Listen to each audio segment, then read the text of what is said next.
Continuando con los conceptos de presupuesto, gastos y recursos, vamos a hablar sobre la naturaleza jurídica del presupuesto, es decir, cuál es la ley o el régimen que le da origen. Existen dos posturas. Tenemos la postura tradicional, que originalmente lo consideraba como un acto u operación administrativa que no tenía ningún sustento jurídico o norma jurídica que le dé nacimiento, pese a que era aprobado por el Parlamento, y esto se consideraba como una mera formalidad y no era imperativo para su eficacia. Esta idea partía de una concepción autoritaria de lo que era la actividad administrativa en su momento, y se consideraba que las finanzas eran una potestad más de la administración y, en consecuencia, solo requerían una autorización general del poder parlamentario. La postura actual sobre la naturaleza jurídica del presupuesto considera que es un instituto legal. Su naturaleza es idéntica a la de cualquier otra ley. Nace de un cuerpo legal y tiene un sentido tanto formal como material. Por eso es que el Estado se lo obliga. ¿Para qué?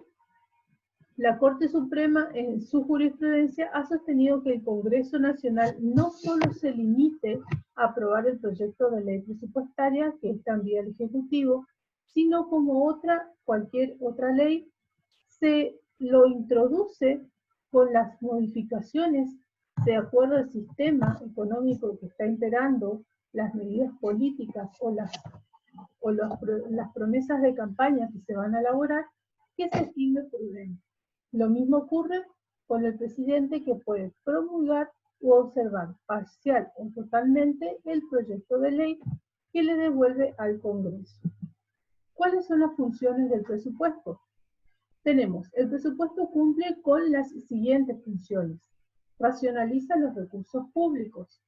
En los temas anteriores hemos tratado que, partiendo de la noción de que las finanzas públicas son una actividad de contenido económico, por lo tanto involucran asignar bienes escasos y susceptibles de ser usados en forma alternativa a necesidades que son más amplias que aquellas. El presupuesto cumple la función de una distribución en forma ordenada de los gastos que deben realizarse y con qué recursos se debe recurrir. Otra de las funciones del presupuesto es posibilitar el control que el Poder Legislativo debe ejercer sobre el Poder Ejecutivo. Entonces, partiendo de este corolario del Estado de Derecho, la aplicación de los ingresos públicos a los gastos decididos democráticamente, el presupuesto permite al Poder Parlamentario ejercer ese control. Otra de las funciones del presupuesto es vincular la actuación del Estado con la economía del país en su conjunto. ¿A qué se refiere esto? Es decir, que las actividades que realiza el Estado deben estar estrechamente relacionadas con lo que está plasmado en el presupuesto. En la actualidad, el Estado no se limita solamente a cumplir las funciones elementales que tenía a su cargo a principios del siglo XX, sino que ahora también tiene además más objetivos complejos que tienen un carácter económico. Estas actuaciones estatales deben estar previstas a la hora de formular el presupuesto, y es a través de este que se puede. Tenemos que el presupuesto financiero y el presupuesto económico. Resulta relevante la distinción entre estos dos términos. Supongamos que el presupuesto financiero esté elaborado en forma arbitraria, sin un ordenamiento, lleno de inconsistencias. ¿Qué se les presenta a ustedes?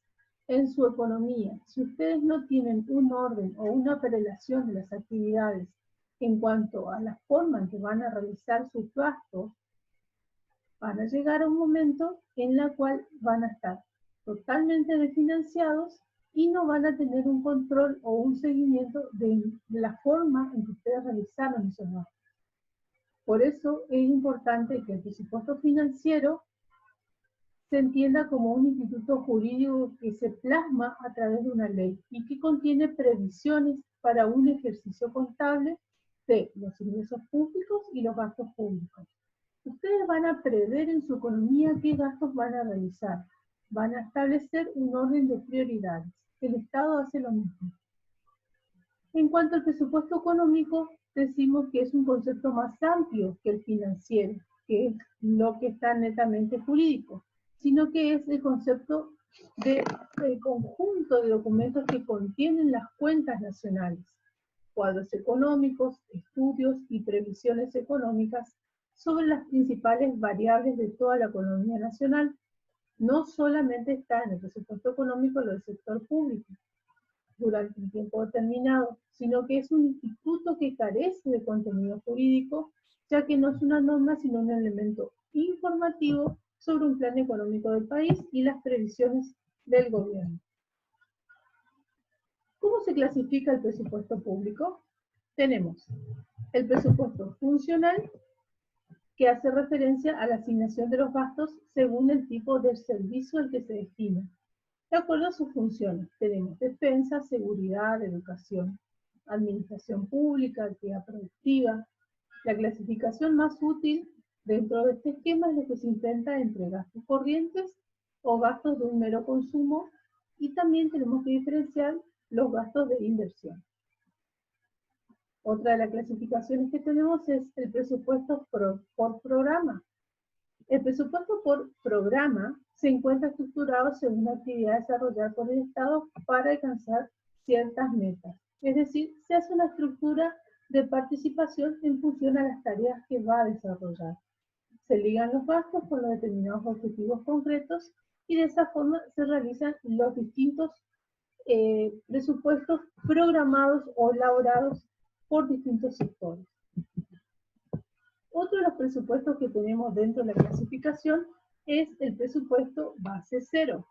¿A qué se refiere? Pone en la mira la visión de los gastos realizados en forma anterior con la repetición consuetudinaria de estos. Es decir, se parte de que para lograr un ahorro de dinero, en cada repartición estatal elabora su proyecto de presupuestos con sus gastos partiendo desde cero, como si nunca fueran realizados.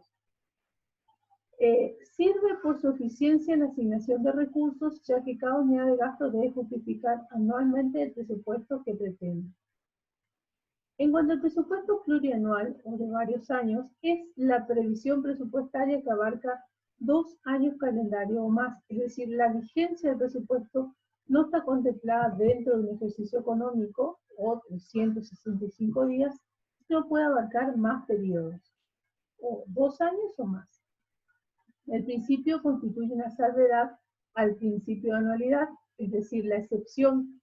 El principio nos dice que el presupuesto es anual, pero en el presupuesto plurianual se contrapone y dice que se puede dar presupuestos que sean contemplados para 2 años o más. El presupuesto cíclico. Los ciclos son distintas frecuencias o etapas o estadios que se van produciendo a lo largo de la economía. Para hablar en criollo, quiere decir que así como tenemos épocas de bonanza económica, tenemos épocas de desaciertos o bajas económicas. Lo mismo pasa con los presupuestos.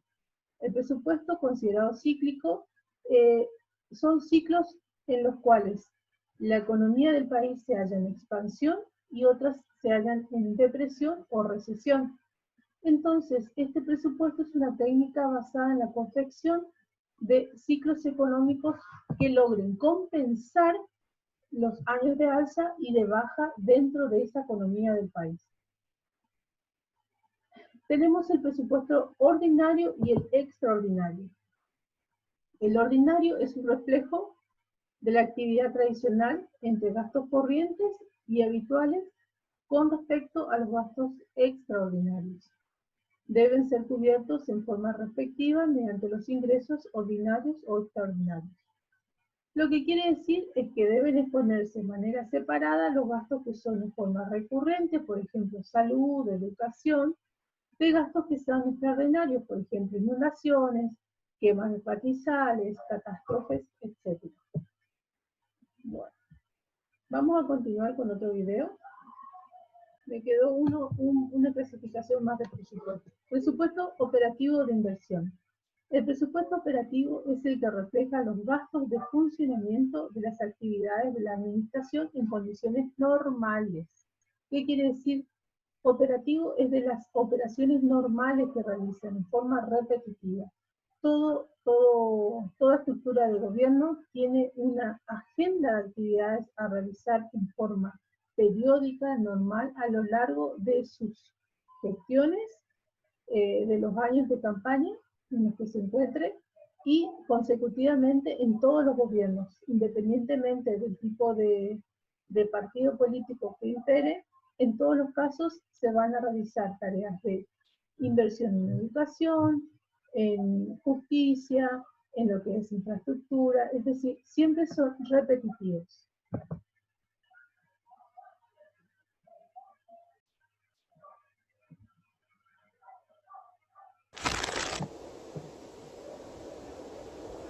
Elijamos un país al azar. A ver, por ejemplo, el país de Pepperland. En ese país hay una gran cantidad de agentes económicos. Hogares, empresas, bancos, asociaciones, todos ellos, al igual que usted, controlan su presupuesto. Por una parte sus ingresos y por otra sus gastos. Entre esos agentes hay uno que debe considerarse aparte, el Estado. Nos referimos al Estado en sentido amplio, con las administraciones nacionales, las administraciones locales y las que gestionan la protección social. Los presupuestos del Estado, por una parte, están formados por gastos. El Estado produce servicios como la seguridad, la justicia o la educación. También paga prestaciones sociales, como las jubilaciones, además de asumir una parte del sistema sanitario. Los presupuestos del Estado también incluyen ingresos. Esos ingresos proceden principalmente de la recaudación de impuestos sobre las actividades económicas, y dichos impuestos financian gastos al servicio de la colectividad. Son obligatorios para participar en el esfuerzo común. Esa no es la única peculiaridad del Estado. Pensemos en su duración. Potencialmente es infinita. No puede morir, ni decidir cesar su actividad y cerrar definitivamente, incluso si no reembolsa su deuda. Y no olvidemos su dimensión. Sus gastos y sus ingresos representan gran parte de la producción de riqueza del país. Pero, ¿quién controla los presupuestos del Estado? En una democracia lo hace el gobierno, bajo la supervisión de los ciudadanos y sus representantes. En Pepperland, el control de los presupuestos del Estado se ha confiado al ministro de Presupuestos. Veamos qué ocurre desde su punto de vista. Cuando la actividad se reduce, una parte de la población pierde su trabajo, pero conserva un ingreso en forma de subsidio de desempleo, lo que conlleva un incremento de los gastos del Estado. Al mismo tiempo, el Estado se enfrenta a una reducción de los ingresos, y si gasta más de lo que gana, está en déficit. En ese caso, debe pedir un préstamo. Esa deuda se añade a las deudas que ya tenía y tendrá que pagar intereses por todo ello. Ahora bien, mediante el control de los presupuestos del Estado, ¿se puede actuar sobre la situación económica del país? En un periodo de reducción de la actividad, el ministro de Presupuestos puede decidir aumentar el déficit para estimular la economía, esperando el regreso del crecimiento. Por ejemplo, el Estado puede tomar la decisión de construir un puente para mejorar las infraestructuras sin recaudar ningún impuesto adicional para financiar las obras. Al cabo de unos meses, si la actividad económica del país se recupera, los ingresos volverán a aumentar. Los presupuestos del Estado volverán a equilibrarse y habrá suficiente dinero para reembolsar la deuda que había servido para financiar el puente. Sin embargo, si el peso de la deuda crece demasiado durante este tiempo, los que prestan temerán que el Estado no pueda devolverles el dinero, así que pedirán intereses más elevados. Si esos intereses llegan a ser demasiado altos, la deuda aumentará automáticamente. Los déficits alimentarán la deuda, que a su vez alimenta los déficits, lo que conduce a una especie de efecto de bola de nieve. Los economistas mantienen acalorados debates al respecto. Ante las fluctuaciones de la actividad económica, algunos señalan la importancia de la intervención del Estado en caso de reducción de la actividad, pero también cuando el crecimiento es excesivo. Otros piensan que hay que dejar que las cosas sigan su curso, porque la intervención del Estado contribuiría a distorsionar la actividad económica. Por ejemplo, si se actúa a destiempo, cuando la actividad ya ha comenzado a recuperarse. Y hay quienes preconizan la financiación de inversiones que aumentan el potencial de la economía del país a largo plazo. En la práctica, los efectos de dichas políticas son extremadamente variables según los países y los periodos. Para el Estado, por lo tanto, pilotar sus presupuestos implica vigilar su situación financiera y adaptarse a la situación económica del país. Por eso, debe actuar con prudencia, tener capacidad de previsión y visión de futuro. Todo ello bajo la supervisión de los ciudadanos, ya que los presupuestos nos conciernen a todos.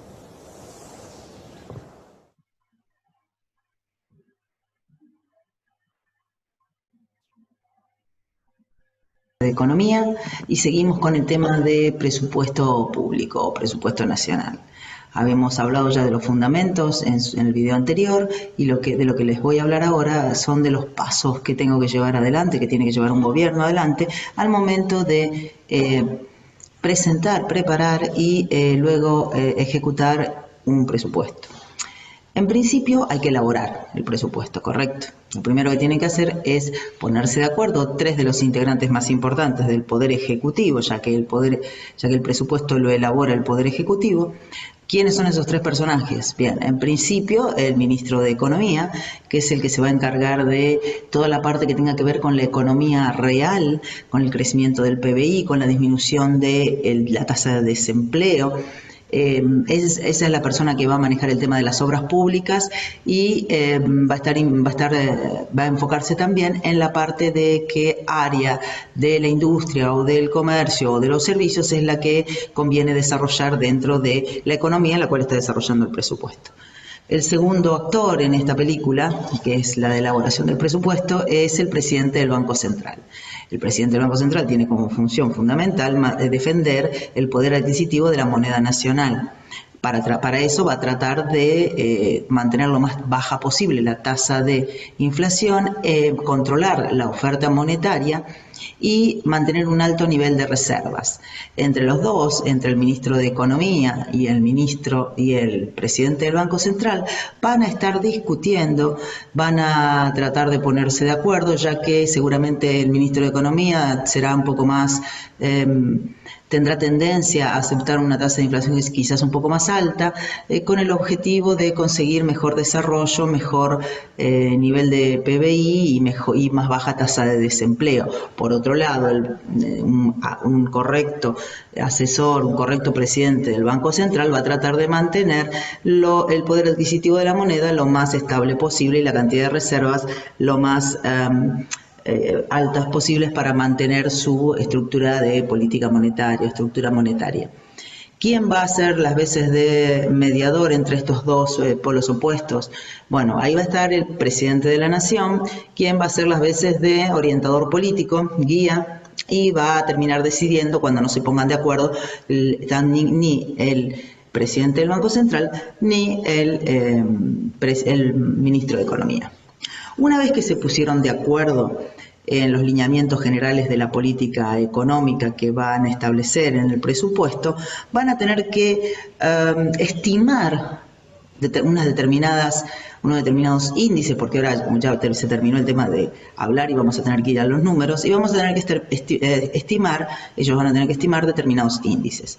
El primer índice que van a tener que estimar es el crecimiento estimado del Producto Bruto Interno del PBI para el año siguiente. Si yo estoy parada en el 2020, voy a hacer el presupuesto para el 2021.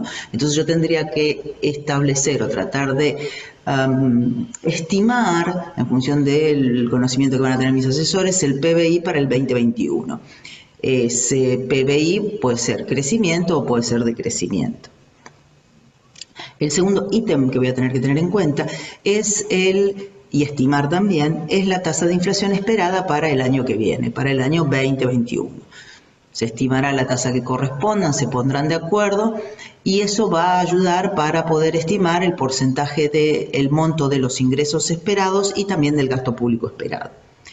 Dijimos entonces, hablamos de porcentaje de PBI de crecimiento, tasa de inflación, y el otro elemento a tener en cuenta también es el tipo de cambio, es decir, qué valor va a tener la divisa extranjera, el dólar en el caso de Argentina, qué valor va a tener para fines del año, para mediados de año y para principios del año que viene, para poder también de esta manera poder estimar los ingresos y egresos del presupuesto. Una vez que estimaron esos tres elementos técnicos, ya viene una definición política. La definición política es qué porcentaje de déficit, si voy a esperar superávit o si quiero un presupuesto equilibrado. Eso dependerá ya de una decisión política donde intervendrá más la óptica y la visión que tenga el presidente de la Nación, que en definitiva, aconsejado por sus asesores, va a definir el porcentaje de déficit fiscal que esté dispuesto a aceptar la economía en función de distintas variables. Y al empezar a hablar del presupuesto también vamos a tener que discutir seguramente en los distintos ministerios, con las distintas provincias y con los distintos sectores económicos, los gastos que se van a realizar el año que viene y los impuestos que se van a cobrar el año que viene para poder hacer los números con cierta coherencia. En este punto es donde se produce lo que se llama el lobby, ¿no? O sea, cada provincia va a tratar de conseguir mejores obras de infraestructura para su provincia o que le bajen impuestos a un tipo de industria que le convenga según la regionalidad. Como por ejemplo sería Mendoza, que trataría de que le reduzcan la tasa de impuestos o de tasas de derechos de exportación al vino, por dar un ejemplo. Una vez que el presupuesto está elaborado, se prepara un borrador y ese borrador se manda al Poder Legislativo. O sea, el Poder Ejecutivo lo manda al Poder Legislativo. Entra por una comisión y empieza a ser discutido. Allí es donde se hace todo el lobby presupuestario, donde las distintas provincias, para tratar de aprobar, provincia, diputados, y los senadores, en el caso de las provincias, empiezan a hacer lobby para tratar de conseguir mejoras del presupuesto o algún gasto, alguna partida presupuestaria específica para su provincia. Por ejemplo, nosotros tendríamos acá en la zona de Chacabuco que necesitaríamos que con la continuación de la Ruta 7 y la terminación de la Ruta 7, desde Chacabuco a Buenos Aires, tengamos una partida presupuestaria que sea específica para la construcción de la Ruta 7. Entonces seguramente los representantes de nuestro sector van a hacer lobby para conseguir que esa partida presupuestaria esté incluida en el presupuesto 2021 y así sucesivamente. Una vez que se presentó, ya se llegó a un acuerdo, luego de toda esta cuestión de lobbies, les comentaba, entra por la Cámara de Diputados. En la Cámara de Diputados se vota, tiene que tener mayoría, obviamente tiene que haber un acuerdo de la oposición, y luego pasa por la Cámara de Senadores, donde teóricamente también tiene que ser aprobado, y finalmente vuelve al Poder Ejecutivo para que el Poder Ejecutivo ya empiece su ejecución a partir del 2021. Una vez que el presupuesto empieza a ejecutarse, se asignan los gastos a las partidas que fueron preacordadas. Puede suceder que dentro de las estimaciones, quizás a veces a propósito y a veces sin querer, estén sobre o subestimados los ingresos, lo que hace que quede un saldo de caja a lo mejor superior. Durante muchos años fue una práctica habitual suponer que el crecimiento de la economía iba a ser menor que la que efectivamente después se producía. Eso hacía que hubiera unos ingresos extra en el gobierno nacional, de los cuales, como después le sobraba el dinero, por decirte algo así, había presupuestado que le entraban 100 pesos y en realidad le entraban 110, bueno, con esos 110 que no estaban asignados presupuestariamente, el gobierno nacional podía utilizar lo que se conocía con el nombre de los ATP, o sea, podía dárselo y repartírselo discrecionalmente a las distintas provincias o a las distintas asignaciones que considerara adecuadas para sus opiniones para su beneficio o para su mejor uso según el criterio del Poder Ejecutivo. Eso no está del todo bueno porque obviamente evita y omite el control del Poder Legislativo, ya que el uso que hace el Poder Ejecutivo de ese excedente es discrecional. Una vez que se termina de ejecutar, cuando pasa el año y se termina de ejecutar el presupuesto de acuerdo a las partidas tienen que ser completamente ejecutadas o subejecutadas, siempre lo conveniente es que estén ejecutadas en el importe correcto, son controladas para que no haya, para evitar los desvíos y los posibles actos de corrupción que pueda haber en el mal uso de los presupuestos. Este control se lleva adelante a través de un organismo que se llama la Auditoría General de la Nación, que normalmente está presidido por un miembro de la oposición al gobierno que esté en el momento de ejercicio del Poder Ejecutivo, justamente para tratar de establecer de esta manera una mayor transparencia. Esa Auditoría General de la Nación hace las veces de asesoría del Poder Legislativo, quien también tiene que colaborar en este control de la ejecución presupuestaria. Bien, estos son los elementos más importantes en cuanto a los pasos de la ejecución y en la planificación y en la elaboración del presupuesto. En los próximos videos vamos a ver cuáles son las formas de financiar Siguiendo un poco más en cuanto a los antecedentes del derecho constitucional presupuestario, encontramos: con respecto al concepto de derecho constitucional presupuestario, se define como el sector del derecho constitucional que contiene y estudia las normas referidas a la elaboración, ejecución y control del presupuesto del Estado. Si bien la Constitución no siempre se refiere de manera expresa a la materia presupuestaria, sí su articulado se desprende de una serie de lineamientos básicos o preliminares. Consecuencia de la forma federal del Estado. Ustedes saben que la Constitución Nacional adopta para la Argentina la forma federal del Estado y distribuye sus competencias entre la nación y las provincias, siendo la regla que las provincias conservan todo el poder que no hayan delegado a la nación por medio de la Constitución. Como contracara, las provincias no pueden ejercer el poder por ellas delegado a la nación. Cada provincia posee su propia hacienda pública, es decir, realiza los gastos que requiere el desempeño de sus competencias propias. Y también poseen sus propios ingresos públicos, que son el producto del ejercicio de sus respectivos derechos patrimoniales, del empleo de su crédito público y de sus potestades tributarias. En general, cada provincia establece las normas presupuestarias en sus constituciones provinciales, que se refieren a la forma aprobación, ejecución y control. Ahora bien, ¿qué pasa en los municipios? Con los municipios ocurre algo similar, con la diferencia de que cada provincia es la que establece su régimen municipal, y dentro de este regula su alcance y contenido en el orden institucional, nacional, político, administrativo, económico y financiero. Entonces, las normas provinciales deben encargarse también de dictar preceptos relativos al derecho financiero municipal.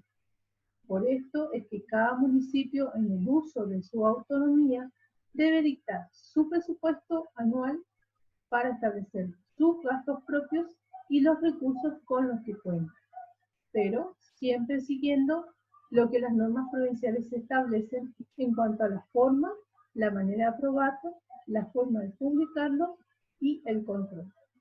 Como verán, en este cuadro tienen la explicación de la asignación de recursos presupuestarios para prioridades y resultados. Por un lado, tenemos la elaboración y aprobación, que es la flecha pintada en verde. Luego tenemos la liquidación, que es la flecha pintada en azul, que se trata del seguimiento de la ejecución y cumplimiento de los programas en los que se establecen en el presupuesto.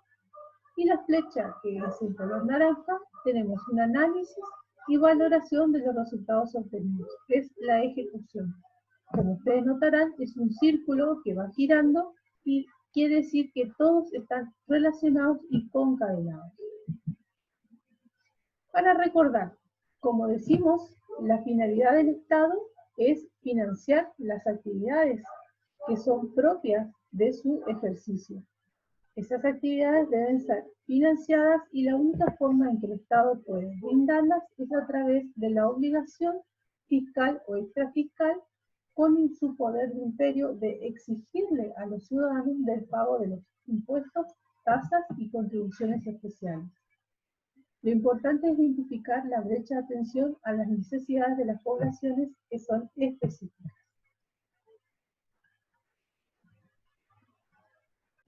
Culminamos la clase de hoy con estos temas que hemos dado en las clases anteriores.